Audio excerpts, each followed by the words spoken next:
that I fell down a very, very large rabbit hole and ended up with a massive bag of yarn.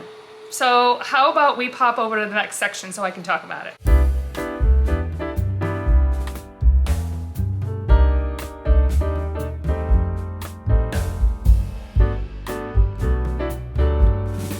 Hello, my name is Michelle and this is Michelle's Fiber Studio Podcast. Today is Monday, September 29th, and this is episode number 64. Well, hello on this very sunny and very warm day here in the great state of Maine. It has been in the high 70s, quite warm. Yesterday was a really warm day as well. We're having this little blip of heat that always tends to hit somewhere right around the end of September.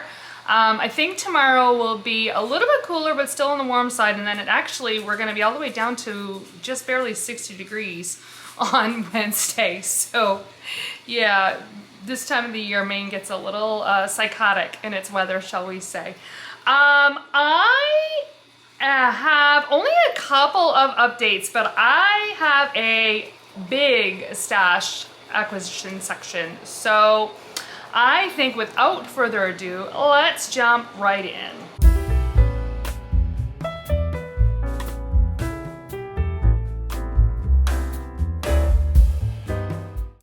I think I only have two projects today that I really need to update you on. I was going through everything. Last week was a blur. It was fairly quiet, but I don't know. I'm not sure what happened. But at any rate, we'll talk about my Northeasterly first. I have this next to me.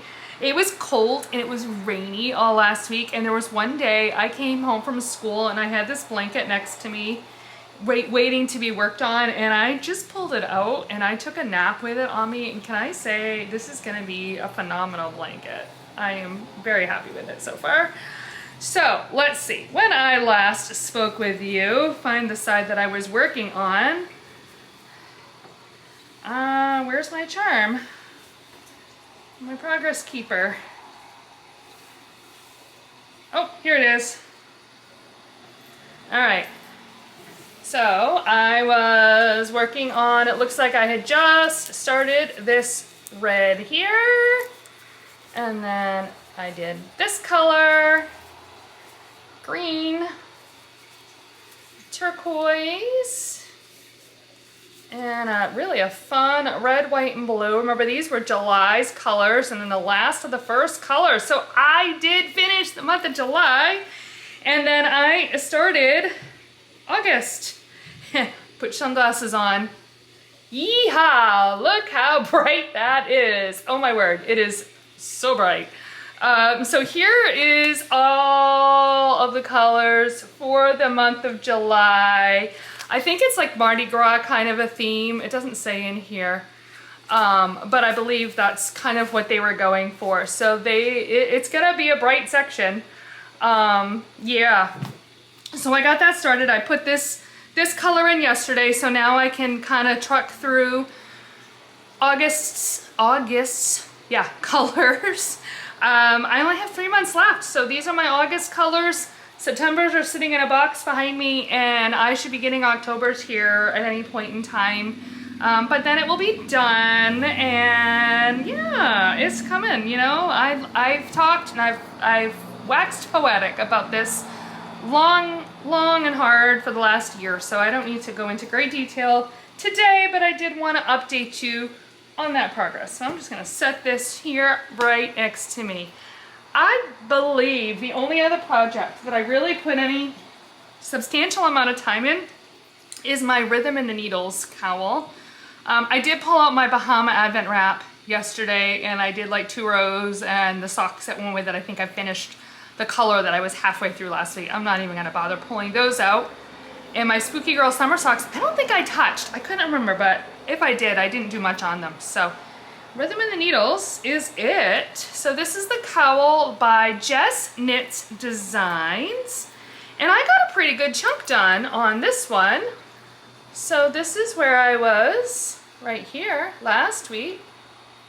And I'm up to here. So I am, I think, just about halfway. I think just about exactly halfway. So, you know, it's It's coming along. The yarn is Haute Knit Yarns.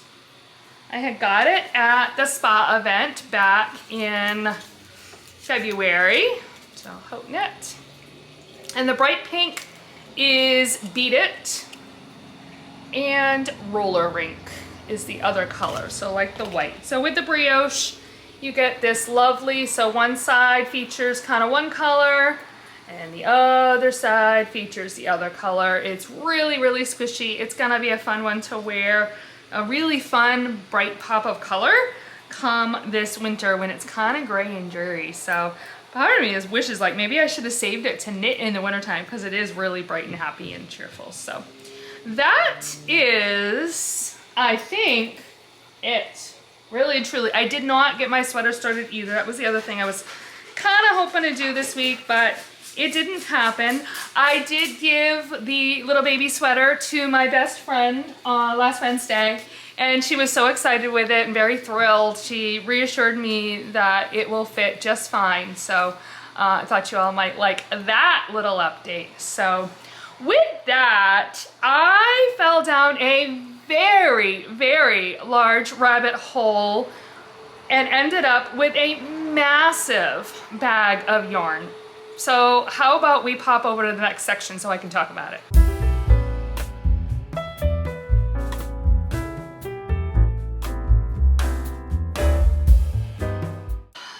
Yarn shelf additions on my yarn shelf. Yeah. I hope you got a good cup of coffee because I have some big stuff that came into my life this weekend. So we have a salvage store here in the state of Maine. It's called Martin's, if any of you have heard of it. It is a chain. There's I think about a dozen stores or so. I can't remember. I might have talked about them before. And they purchase overstock or damaged goods, or sometimes from people who are liquidating. Like there's all kinds of places that they acquire this merchandise. I think there's stores like this pretty much everywhere you go in the country, but this is our local chain that does this. It's called Martin's.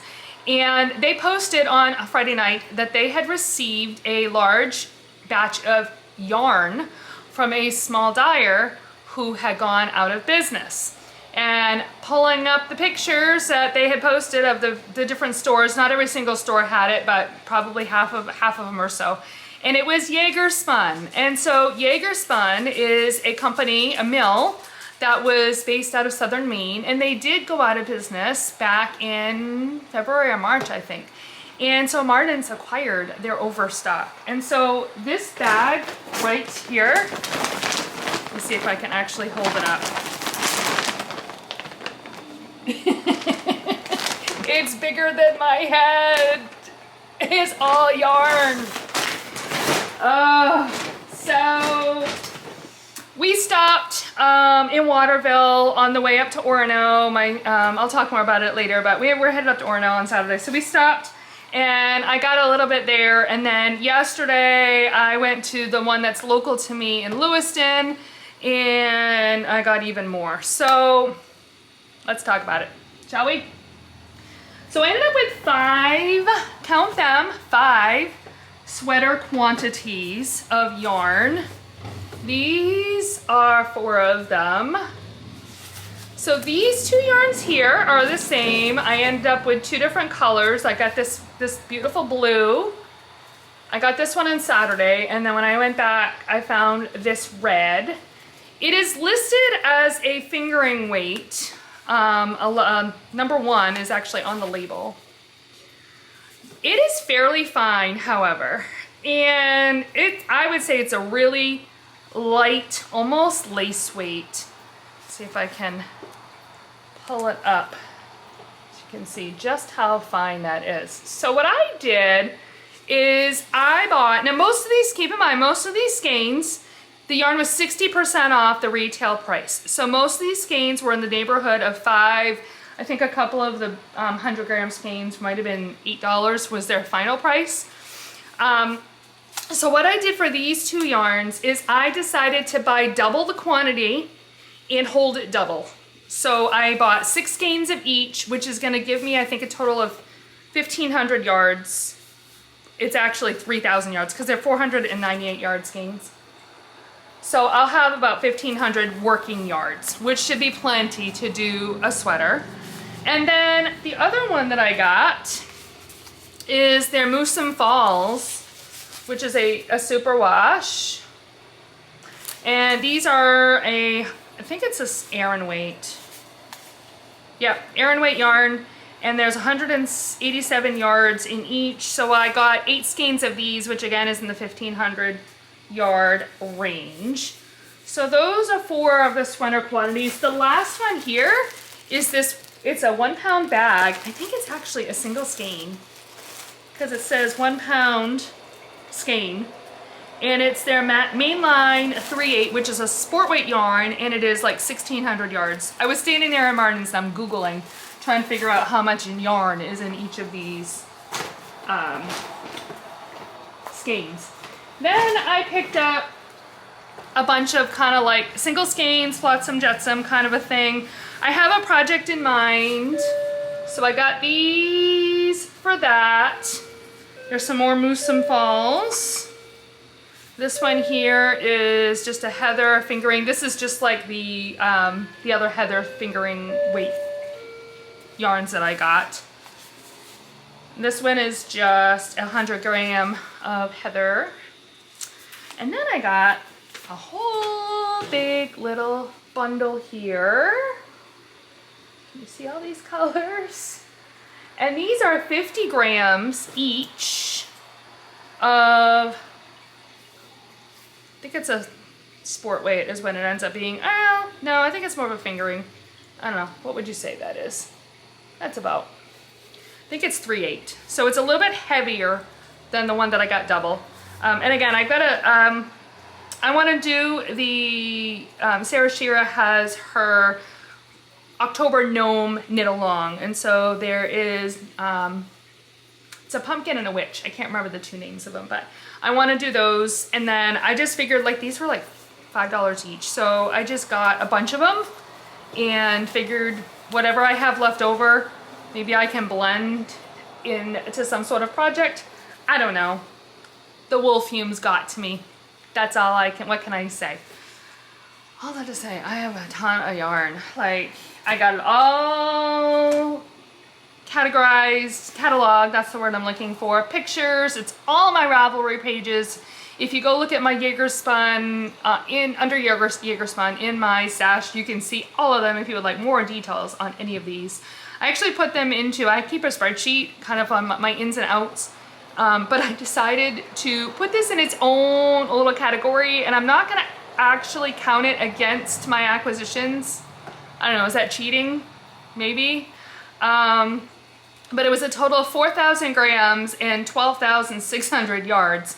Keeping in mind, however, that 2 of those batches of yarn I bought, and I'm gonna hold them double, and those are, so it was a total of 600 grams and 2,900 yards.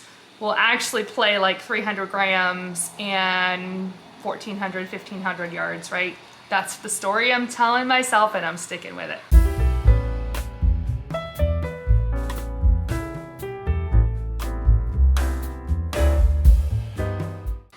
Well, and that brings me to my day-to-day.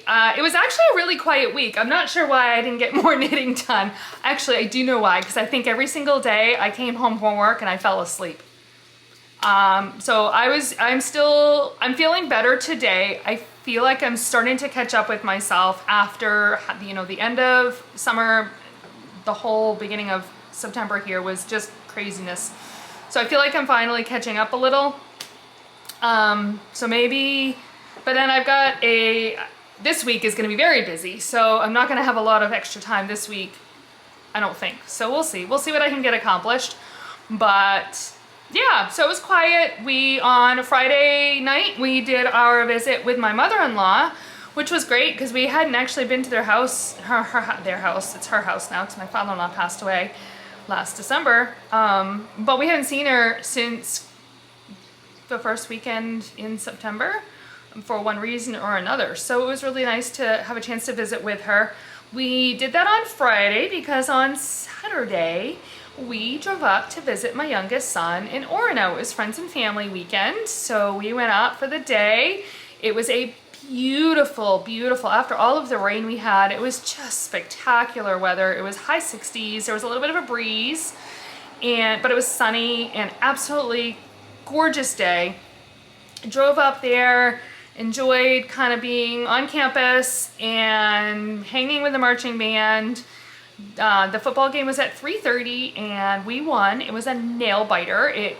We had a pretty good and comfortable lead up until about the last, I don't know, maybe it was 2 minutes or so when we had been ahead by 2 touchdowns, and they scored on a kickoff return, and they ran it across for a touchdown, and all of a sudden we were only 1 touchdown ahead, and then we didn't manage to hold on to the ball, and so they got it back, and so it got down to the last 8 seconds. Like, it was a nail biter, but we did win. It was super cool. And this year, the band and the student section is on the same side as the main part of the stadium or stands, whereas the last 3 years they've actually, and I don't know why, but they've had the student section with like the away side. So they were like with us basically, and so we had tickets, but my son's like, Mom, just come over and sit in the student section, so you'll be right next to the band. Like, they don't check tickets anyway, so it'll be fine. And so that's what we did. So we were sitting like right next to the band, and it was cool. And at the very end of the game, after they won, the football team, after they kind of like jumped it out and hugged it out in the middle of the field, ran over to the marching band, and the marching band played the school song to them again, the fight song, and they sang it back. Like, it was just, and I think I talked about this last year when I saw it, like it's just so cool, because it feels like a lot of times it's arts or athletics, and the two are at odds, and neither shall the twain meet, right? Like, so it was really just beautiful to see this mutual respect between the arts and the athletics, really jointly celebrating. I got a great video. It's long, so I won't play the whole thing, but I do have a couple pictures that I can pop in here. So, oh, pause for a second. Something's going on. I tried to start my podcast and I only got like 3 sentences in, and like a fire engine went flying by earlier. So I'm actually surprised I didn't get interrupted already. So anyway, so that was Saturday. We got home super late. We left at like 8 in the morning. We got home at like 9 at night. And then Sunday after church, I went back to Martin's, but other than that, just kind of chilled and had a really quiet, restful day yesterday. It was another beautiful sunny day. And then, yeah, today was good. I actually felt very, very accomplished today. I got a lot done. I saw a lot of kids. I caught up on a lot of things at work, so it was a good day. It should be a fairly quiet evening, which will be good because the rest of the week is not quiet. There's a lot happening this week, so I think that brings me to the end of this episode, which actually still isn't very long, even given my large fiber acquisition section. But I thank you so much for joining me. If you enjoyed the podcast, please feel free to like and subscribe. I will have links down below in the show notes for all the things that I have talked about. You can find me on Ravelry and Instagram as Knittin Michelle, KNITTINMICHELLE. You can also send me an email at michellesfiberstudio@gmail.com. And with that, I hope you have a fantastic week and happy knitting.